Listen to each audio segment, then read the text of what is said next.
Guys, welcome to our channel Shoulder Season Travelers. I am Manali and we have recently been to South Africa for 14 days and I am here to tell you all about it. Right from visa to where to stay, what to do, what itinerary to have, where to take the road trip from, rental cars, all the beautiful budget friendly Airbnbs and also many other tips. So watch till the end to understand the do's and don'ts of South Africa, and I am going to save you a lot of time and stress. So let's start with the most boring stuff, but the most important stuff, visa. So usually Western countries like Canada, UK, US, all of them have visa free entry to South Africa, but if you are like me coming from India going to South Africa, so I'll explain the entire process in this next chapter. So, visa in South Africa, you have to apply by VFS Global. I'm going to attach a link in the description. So, the visa application is processed through VFS Global to South Africa Visa Application Center. So, if you're from Hyderabad or anywhere in the country, you have to fill up the form. I'm going to attach you the link over here or in the description, and that link will actually take you to the form called DH4 form. You have to fill up that form with all the right details, and then you will have to submit this form to designated visa VFS global center, whichever is near to you. Like we have it here in Hyderabad, so it was very close to us. We have it in Mumbai, Mangalore, Chennai, Bangalore, a lot of other places in India. So you have to take all the documents along with your signed form, correctly filled form, to VFS global and give your biometric and documents over there. So second thing is documents required, right? It's the most important part. So basically for any visa, if you apply for any visa, the majority of the reasons why visa get rejected is because they don't find a clear reason for you to come back to your country. So for that you need to show economic proofs, proof like ITR returns, proof like bank statements, proof like employment certification or NOC, which is a leave letter from your company you're working for. So bank statements 6 up to 6 months, ITR of 1 or 2 years, and then you also need to show a bank balance, and you need to show employment certificate. If you want NOC, you have to show NOC as well. Post that, you also need a detailed itinerary. You need a return flight to and fro from India to South Africa, and you also need to show a passport with the validity of at least 30 days. And if you're married and you're sponsoring your spouse trip as well and want to apply this application together, you need to have a marriage certificate. So I'm also going to attach a document checklist, maybe over here, and you can actually check out all the documents you need to start your application for South Africa. So once you collect all your documents, you go to the along with your visa form which you have filled on the application website. You take all these forms and you go to VFS center, and there you have to give your biometrics. You have to fill up these forms. And so now when all your documents are arranged along with the signed visa form, you go to the designated VFS global center, submit all your documents, give your biometric, and fees. So visa of South Africa is free for Indians, and but still you will have to pay approximately, I think, 2,500 per person as VFS service fee for logistics and all, because they have to submit it to consulate and get it back to you and send the passport back to you. So visa of South Africa is free, but you still have to pay 2,000 rupees per person as your service charge to VFS Global. And once you do all of these things, I would suggest apply your visa at least 3 to 4 weeks before your travel time. Usually they take 8 to 10 business days, but it's always better to have 2 weeks in your hand. The visa application is very simple. Please don't rely on agents. They will just take a lot of money from you. It's a very simple, straightforward application. You can do it yourself. Fill up the form, get the documents ready, take a date, go to VFS, submit your biometrics, pay the fees, and it will come to your home. And the rejection rate of South Africa visa is also very low. So spend that money in South Africa. And now coming to bank balance, how much you need to maintain. I would suggest maintain at least, if you're going for 2 weeks, maintain at least 4 5 lakh rupees per person sort of bank account, bank balance. So if a couple is traveling, a good 10 lakh 12 lakh is a very good amount for a 14-day trip to South Africa. If your trip is small, less number of days, for 7 8 days, then even I think 7 8 lakh would do. So maintain the bank balance, take statements, get it signed and stamped from the bank, and it is also a very important document to show your economic ties to India. So all the best. I hope you get to apply your visa, and so follow my tip. Please apply the application by yourself. It's straightforward. Don't rely on agents, and save that money.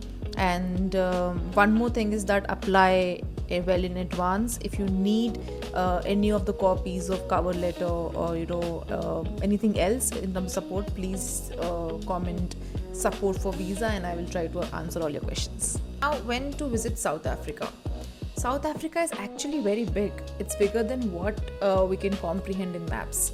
South Africa is majorly two regions. One is the Cape Town part of South Africa, and other is the Johannesburg plus Kruger part of South Africa. So Cape Town is generally good to visit between December to March, and Kruger is actually known to be visited between June to September.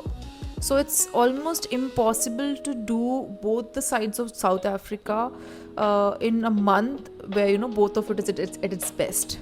So that's where we come in picture, your shoulder season travelers. So we are here to tell you which month is actually ideal to visit both of these places. We went in October.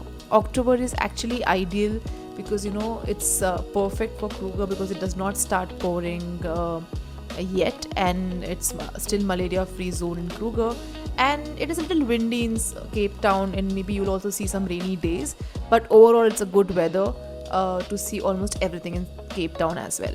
So we recommend going in October to see both Cape Town and the Kruger part of South Africa. To accommodations and rental cars, let's start with rental cars.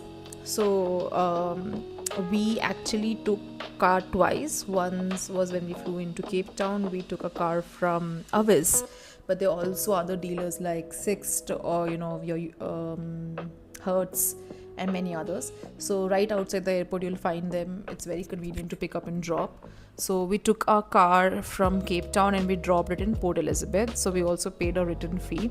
So usually the car for 8 days in from Cape Town to Port Elizabeth costed us around 30-40,000. We took a Toyota Corolla, so it's not very very expensive. It was a very nice decent car, and obviously they'll take some security deposit from you, which will obviously be refunded later.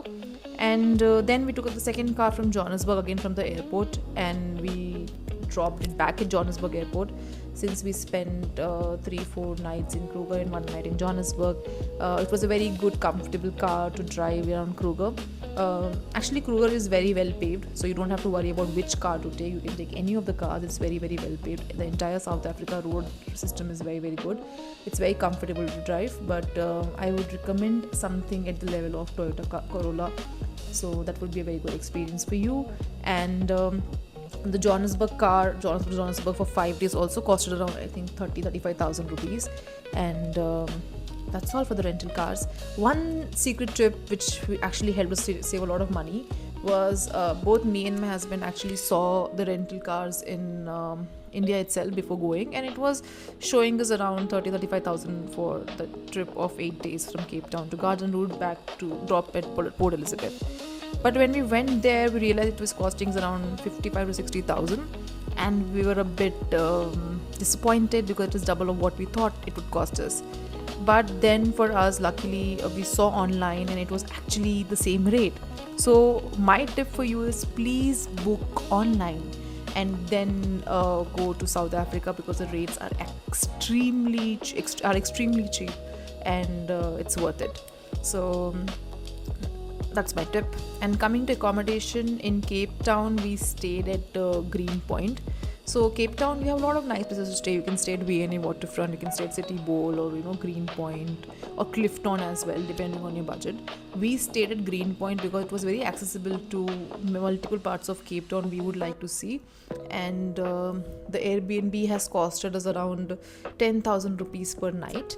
And I'm going to attach a link in the description for the Airbnb we stayed in. I recommend it because it's not in the power shaded zone, so you'll have power all through the day. And it's a very cozy apartment, studio apartment, with a nice view of the Cape Town city. So and then we stayed one night each in towns like Knysna, Bladensburg Bay, Sisicam and Port Elizabeth. I'm also going to attach some Airbnbs for that. We had really nice stays, very very well maintained rooms. So look, check out everything. My recommendation is to budget around 7 to 10,000 per night throughout Cape Town and Garden Route. We'll get good Airbnbs in that range in the month of October. This could be little higher in the peak season, which is January, February. It could be little higher, but please check it out. And on the when we flew to Kruger, we were a little broken way to stay either in Kruger or in Marloth. Then what we saw in Kruger was little they were a little expensive, but more than that, our concern was we were not very much willing to be confided in one space. And when we actually gone through Marloth, we were quite surprised because it had a supermarket, it had people roaming around with beautiful kudos and all these nice animals like giraffe and zebra. If you see my channel, we have outside our Airbnb every morning we had animals coming, and it was a very good experience. We loved cooking over there. Obviously they also have some rules, but it's a lot better than Kruger, a lot cheaper, a lot more accessible. You will not feel confided. But if your focus is you want to live conveniently in Kruger and you want to save money on the game reserve, you can stay in Kruger inside, because then you don't have to pay the entry ticket to come into Kruger all the time. So Marloth, where we stayed, was a new Airbnb. I'm going to attach a link for that as well in the description. And it cost us around 30,000 rupees for 2 nights. But I would recommend it. It was a very nice Airbnb. It has a pool as well. And both me and my husband had a very relaxing holiday in Marloth. And there were a very nice couple of restaurants inside the Marloth itself, which had the river overlooking view, nice pool tables and all. So it was a good experience staying in Marloth over Kruger for us. So that's all for accommodation and rental car.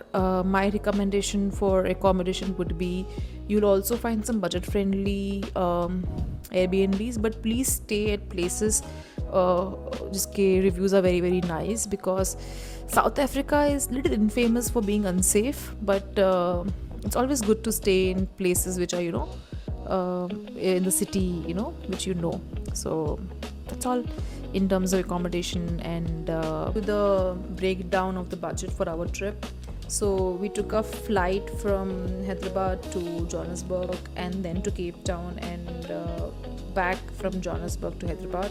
We also flew internally between Port Elizabeth to Johannesburg. So all this flight for 2 people costed us around 2,20,000 rupees INR. And we stayed for 15 days in Cape Town plus Kruger plus Garden Route and Johannesburg. We spent roughly around 1,50,000 on accommodation, which comes to average of 10,000 rupees per day average. But you also can do it in cheaper cost. There are also Airbnbs available for 5,000, 6,000 as well. So this cost you can bring it down. So it costed us around 1,50,000 for accommodation. And for attractions like Table Mountain, or cable car for Table Mountain, or Cape of Good Hope, or Boulders Beach, and the entrance fee for Rawburg National Reserve, Tsitsikamma National Park, we have spent roughly around for 2 people for attractions in Cape Town and in the Garden Route. We have spent around 10,000 rupees per person, which comes to 20,000 rupees for attractions. If you want to do things in Stellenbosch for vineyards and everything, that's a separate 10,000-15,000 rupees expense per person, because it comes under luxury. And then for Kruger, you have to pay a Sands Park fee. We paid around 3,500 rupees per person, if I'm not wrong, for a day. It's a day pass, and for next day you have to pay again. So Kruger has time limit, like you have to enter at a particular time and leave at particular time, I think by 5 p.m. So if you want to have experience at night, you have to stay inside Kruger itself. And so What else? Food is very cheap in South Africa. We did not spend more than 5,000 rupees per day for a couple of us, and it did not cost us much. So the overall budget for the entire trip comes around 7-8 lakh rupees for two people. But if you want, you can manage this trip in 5 lakh rupees and go upwards 10 lakh rupees. So I would recommend having a budget in mind for a 14-day trip to South Africa of roughly 5 lakh rupees, which includes your flights, accommodation, internal travel, car rentals, food, and sightseeing. Okay, thank you for watching, and I really hope you got all the information you need, but still there's some information you would need. Please write down comments. I would try to help you as much as I can. And I'm going to do a detailed video on Cape Town, what to do, what not to do. I'm going to do a detailed video on Kruger and on Garden Route as well.